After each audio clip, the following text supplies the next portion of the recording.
Alright, welcome to the World Team League. This is the round of 2. This is going to be match 3 between Team eXoN and Afreeca Freecs. Here we go. First player, Stats. Representing, of course, by Afreeca Freecs. And in the top left, he's from Team eXoN. He's special. Nice. Alright, Snoopy, so tell me, who do you think is favored in this matchup? Stats versus special. You know what? I think most people would probably go for Stats just because he's just got more accomplishments under his belt. And then, of course, you know, can't underestimate the blood of a Korean. But you know what? Special, he's played in GSL and competed in GSL for quite some time now, so he is no stranger to playing against Korean. But who do you think? Who you got coming out? Well, I think you definitely can be forgiven, you know, for thinking that Stats is the favorite player there. He definitely has a lot more credentials to his name. I think Special, and recently he hasn't won that much. Of course, he does win the DreamHack LATAM regionals very regularly, but when it comes to GSL, I think Stats has a lot more results than him. Yeah, but of course, this is not GSL, this is the World Team League. Now, we do see Afreeca Freecs with a 4-0 lead right now. If you guys don't know the format, it's a 3-player versus 3-player. Each match does have a best of 2, and so it seems like Afreeca Freecs has won both of their matches to be up 4-0, and we'll see if a Special can somehow, some way make the score closer. Of course, I believe this just means that Afreeca Freecs does outright win because they already reached a score of 4, but we shall see if Special can kind of lower the deficit. Yep. It's not just about saving some face here, because towards the end of the season, map difference counts a lot, you know, towards the standing. So yeah, you do want to try to pick up the maps. So yeah. Special here going for something a bit odd. We see 2 Rex Reaper coming out, I think. Yeah, you don't usually see this, but I think on this map of Submarine, because of the short rush distance, you may see this maybe out of once in the blue moon. At least a lot more common compared to other maps. But we'll see if Special can get this 2 Reaper rush done or successful, because by this time usually the Protoss does have enough to deal with them, especially since of course it's not proxy. Yeah, exactly. Because now we have Adept chasing a Reaper. Let's see whether his friend comes to join him. Nope. Okay, so we actually have 3 Reapers right now. Let's see whether they can get anything done. Like you said, this is quite a big investment from Special. If he doesn't get any probe kills or any unit kills, you know, I would say it's really not great. Yeah, because he's invested in these Reapers, he does slow down his economy a bit, and also his tech, because he does have to invest the gas into these Reapers instead of maybe a faster factory or starport or engineering or armory of some sort. Here we go, the first 3 Reapers. Now this is not quite committed, only 3 Reapers, so it doesn't seem this is kind of as committed as you would usually see. But boy, yeah, 3 Reapers for only 0 probes there. Actually, oh wait, actually 1 probe here. Yeah, no, that's not a trait you like as a Terran for sure. Did you notice that Stats put down a very nice pylon to the north of his natural, blocking off the Reaper jump? Yeah, that was a really smart move, especially since he did have the scouting probe, so he did see the Reaper move out. And I think, yeah, that is a great way to deny the pathways of the Reapers. Yep, and now Stats has 2 more Adepts left over. You know, can do a bit of poking. More importantly, do a bit of scouting, especially with their shade. Of course, if Terran has the depot walls up, can't really get in and get a proper scout. You know, a long time ago, Adepts used to have a lot more vision when they're shading. Yep. But I think that's it's been rightly nerfed. It was a little bit OP. It's like free scouting. Yeah, for sure. Yeah, I don't think it was a change that many people minded. Actually, it was welcome. Yeah. Oh, so you see Stats going into robo play, and that's why you have to take 2 gases in the natural as well if you want to go for tech faster as opposed to gateway play. If you're Yeah. going for like a hit gateway style, you usually take your gases only after you put down a third. So yeah, definitely Yeah. indicative the gases of a high tech play. And I think this is one of the things that Stats kind of adapted to because, again, like I mentioned earlier, this map is a little bit closer, so that means the potential, maybe tank, marine, raven push might come a little bit quicker than usual. So, you know, Stats adapting to that, making sure that he's getting the Colossus tech, the 2 gases, before he gets that third base. Maybe on a map like Romanticide or something, he probably could have gotten away with just going for the third base before getting the Colossus tech up and running. You're right. It's better to play a bit safe on this map. But of course, if you opt to go for Colossus and there's a Raven in play, there's always the danger that if the Raven actually makes it across to your side of the map, they can disable, I think up to 2 Colossi rather, and render them, useless. So I think it's best if Stats can put his, can keep his Stalkers poking in the front and try to get pot shots at the Raven. Yeah. Now we do see charge getting started right now. That should be really helpful against the potential push of special. Now I'm not quite sure if I did see a third command. Okay, no third command center yet for special. So we might see a kind of a timing push of some sort. Yep. Very soon. He's going to 5 racks if I'm not wrong. I see 2 more on the production tab. So I don't know where they are though. They're probably somewhere around the base, maybe behind the natural. Natural, I think. Yeah. But by that time, looks like, Stats would have gotten like maybe 3 to 4 Colossus by then. Yeah. Okay, so the small poke coming out, no Medivac, so Special has to be careful with how much he stims his units. Because you don't want to go to the, to your opponent's side of the map with like, great health on all your bio. Yeah. You can see Stats doing a good job poking with those stalkers. Now, ooh, I do like this move here by Stats. Actually pushing out even to the middle of the map. It kind of slows down the push, forces the Terran to siege up and do the slow push. And that kind of buys you enough time to get all the units, the upgrades that he needs. Yep, he even got 1 Disruptor coming out. So if Special tries to push in now, he's going to have a very hard time. Of course, he has a dropship coming in into Stats natural. Let's see whether he gets any damage done. Ooh. So far, looks like the main fight here in the middle. Oh, actually, nice little Dorito turret there. I don't know whether I would have preferred a disable on the Colossus, Yeah, I agree with you. I think it would have been better to save the energy for those interference matrixes instead. But you know what? Gets a nice little open space here. Does take out 1 Colossus. Can he get a second? Ooh, nice War Prism, Michael, to save that second Colossus. Yep, he actually got the Disruptor before the shot, sort of detonates. So that was a nice play by Special there. Yeah, but you know what? Stats did buy enough time to get some additional warpings to finally hold on and defend the push. Now he did lose 13 probes there during the drop but yeah, but of course, like you said, Special being on 2 bases, I guess that's not too big of a deal. Yeah. Now Stats definitely does not want to lose this Nexus here. This is one huge advantage to have. If he can clean this up with saving his third, that will be a huge economic push. And it looks like he does. Special will go ahead and drop or GG out here. And Stats will pick up the first game of this match. Alright, so welcome back to game number 2. We're going to go ahead and jump straight into the action. Here in the top left, it is from Afreeca Freecs Stats.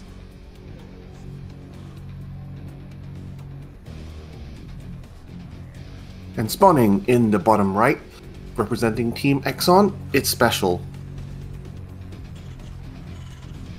So Snoopy, of course, since Afreeca Freecs has technically won this series, we won't be going into an ace match. It's always interesting when we go into an ace match with the score being 3-3 because, you're always thinking which players the teams will send out as their ace, Yeah, it kind of reminds me of the old school, GSO Pro League, where they would have like the kind of the anticipation of who's the person that the team is gonna send out as their player, and it actually provides some fun, predictions, and I kind of miss those days actually.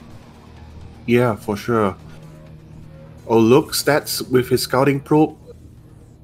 He actually found the proxy, the fake proxy that Special put above his natural, and of course this is really bad for Special, because if this SCV actually goes down, it's gonna delay. It's gonna any delay you get in the early game is not great. Yeah, looks like Special will, of course, have enough SCVs. Does throw down the SCV to help finish that off. Yep. Of course, you'd rather that SCV to be mining or scouting, right, rather than protecting your barracks that's being built, not so close to your base. So a little bit of a advantage here for stats. Of course, it does force Special to, after that first initial Reaper, he will have to wait a bit of time to fly over that barracks back to the home base and start plotting down the add-on, but a little bit of delay will be a little bit of a delay for Special. Yep. Special now going for factory before natural. I think a few months or even a year ago, you'll say that this is an off-meta play, a bit cheeky, but it's quite common these days. I think popularized by TY, he loves doing this fast factory builds into Widow Mine or Hellion drops. So let's see what Special is going to do. Yeah, we should see kind of an indication once that factory is done. Looks like Hellion will be the tech of choice there. And Stargate is the tech of choice for stats. I wonder how this fares up against Hellion drops, fast Hellion drops and Widow Mine drops. I think if you go Phoenix first and you have a couple out on the map early enough, it's definitely good. But if you build an Oracle and you send it across the map, then that's definitely not good for your defense at home. Yeah, the Phoenix does help against those kind of drop plays there. First, it gets some initial hits on the medevac, and also could kind of pick up the Widow Mines and the Hellions. Now, usually you want to have at least a shield battery in the mineral line to help as well, but so far it looks like Special is not gonna go for the drop. Instead, you're just gonna go ahead and dive straight in through the front. And the Hellions will be making its way into the main. I think he saw the Stargate. Like he got close enough. Well, okay, he saw that Phoenix, I'm sure. Yeah, so right now he needs to go for some anti-air defense, whether it's Widow Mines, Marines, getting that engineering bay for the turrets, something to help defend against those Phoenixes. Yep. Widow Mines are, sometimes a bit tricky to deal with as a Protoss going air, because it's hard to see them when they hide it like behind the refinery or in odd in some odd spots behind the command center where it's very hard to see the shadow. That was one example right there that you were talking about. Yeah, but that was on the ball there. Yeah. You gotta kind of babysit your Phoenixes, make sure they don't accidentally fly into those Widow Mines. Yeah, I actually think Stargate play in PvT is harder than Twilight Council Blink play, because you have to babysit them and micro them so much while keeping up with your macro. Yeah, I found it more difficult than Twilight Council play for sure in PvT. Yeah, it's a matter of preference. Like some players are a bit slower, some players are a bit faster. It doesn't really matter as long as you're effective with whatever you're comfortable with. We do see, someone like Patience who more comfortable with his ground, his Twilight, his Blink Stalkers. Yeah, and he does fairly fine with it. So as long as you're comfortable. His though. Okay, so Special opting for fast third CC compared to the last game. Let's see whether his macro play stacks up here. Yep, looks like the Protoss side will have the robotics bay. That is going to go ahead and transition into Colossus tech. Usually after Phoenixes, the Protoss would like to go for Colossus tech, just because let's hold that thought. There's a little bit of a harass here. We'll lose a Phoenix, unfortunately, and you don't want to lose those Phoenixes. Now, he does still have 5, but still, you're investing a lot of gas into them, so you just don't want to kind of be kind trying to be clumsy and sloppy with them. You know, you used to stop at 5 Phoenixes when you go for this build, but I see Protosses going for like 6, 7, 8 these days. Wonder what's that about. Yeah, that's quite curious to me as well. Very nice snipe on the Cyclone and a couple of Marines here. By stats, of course, Phoenix are a bit tanky, so you can take a bit of beating and do some damage while you're in the meantime. These days when you have Phoenixes. Definitely. Looks like Special will go ahead and start establishing that third base there. But ooh, nice little pickoff on that Widow Mine. Of course, that Observer there is providing some vision for those Phoenixes. And picking off as much Marines as you can, do some damage on that medevac. Getting some nice little damages here and there. It's not like major, but if you kind of add up all the little things, it can kind of be significant. Yeah, it's really nice because his third base is already fully saturated. Yeah, look at the worker deficit. 67 probes to 52 SCVs. Now, granted, there are those meals, but still, that is quite a decent lead there in terms of the worker count. Yep. Special being so frustrated by this Phoenix play that he went for 2 Vikings, I think. Early game. Alright, 2 Colossus already out for stats. The longer this game goes on, the harder it is for Special. You know, when Protoss have all their high-tech units, it's really not fun attacking into them. Yeah, not the easiest to attack a big Protoss ball, especially if they start adding disruptors in them. Because right now he's about to get his third Colossus out. It's like halfway done. Now, usually, of course, Stats has the ability to add in disruptors after that, or maybe you can go into the high Templar route and add in some Archons or Templar with Storms. But I mean, you already have the robotic space tech. You might as well add in those disruptors, right? Yep, Special trying to go for a cheeky drop, but I think he's gonna get caught out by these Phoenixes. Okay, he caught a glimpse of them and wisely turned back home, or rather dropped his bio off. Oh. At least they do some damage this way. Yeah, but of course with his ground, with Stats ground army coming up to reinforce, those units didn't stand a chance. Alright, looks like got some Templar tech on the way here for Stats. Gonna go ahead and morph them immediately into Archons. I guess he doesn't have the greatest scouting information after that Observer died, so he doesn't know for sure if he has enough time to tech into Storm. So just getting some precautionary Archons to make sure he can hold off any attack incoming from Special. Yeah. He actually has sent a Warp Prism, just next, close to and has deployed it close to Special's third base, preparing a backstab as Special, attacks with not so big force. Oh, a nice, like you said, those charge dot run-bys. Getting some tanks here and there. Can you get the second one? Oh, not quite. Those are definitely high-value units you want to pick off before they move out to your side of the map. Yeah, that's of course now on 5 bases. This is looking quite good for him. I wouldn't say he's had the cleanest play because he's lost a few Phoenixes, but he's definitely still in a very good position. Yeah, I would also agree with that. Now, it's partly because also Special has been pretty passive.